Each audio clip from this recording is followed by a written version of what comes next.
The number of funerals in Jakarta rose sharply in March, a development the governor of Indonesia's capital city said suggested that deaths from the new coronavirus may be higher than officially reported. Nearly 4,400 burials occurred in March, 40% higher than any month since at least January 2018, according to a Reuters review of statistics from the city's Department of Parks and Cemeteries.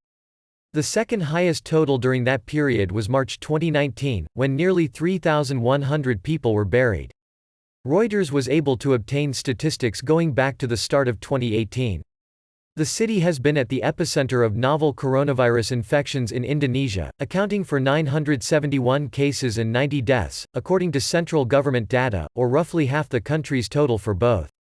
Jakarta's governor, Anies Baswedan, and some public health experts suspect the number of infections and deaths in Jakarta has been significantly underreported due to one of the world's lowest rates of testing.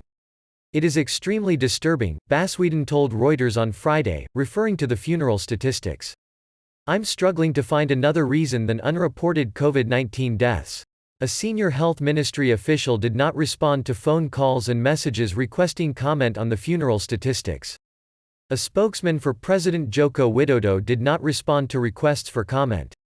The figures from Jakarta's Department of Parks and Cemeteries do not identify the cause of death, but no other new epidemics have been reported in Jakarta over the period and nor were there any major natural disasters.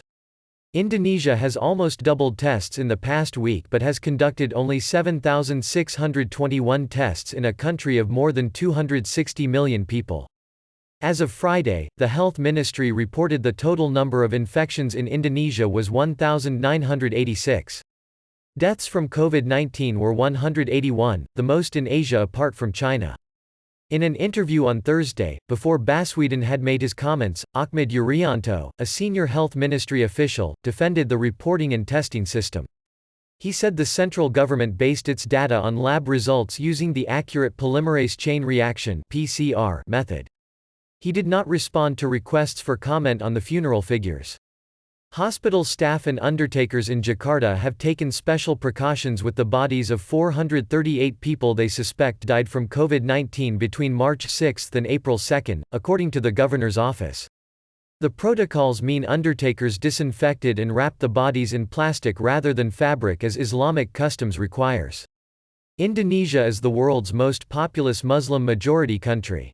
Indonesia is combating the outbreak of novel coronavirus by introducing social distancing policies, but President Joko Widodo has opposed the harsh lockdown measures adopted in many countries including Indonesia's neighbors.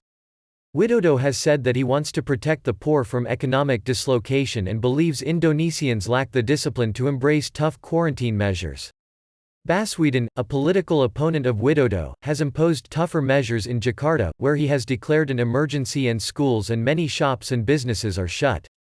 But his call for a ban on bus travel from Jakarta to other parts of Indonesia in an effort to stop the spread of the virus has been rejected by the national government.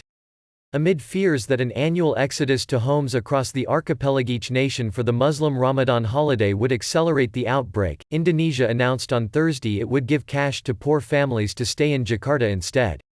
However, the government rejected calls for an outright ban on mudik, as the holiday is known locally, because it did not want to introduce draconian measures.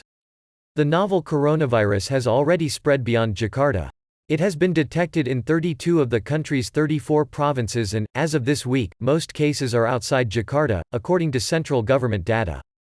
For a graphic on Jakarta funerals, here.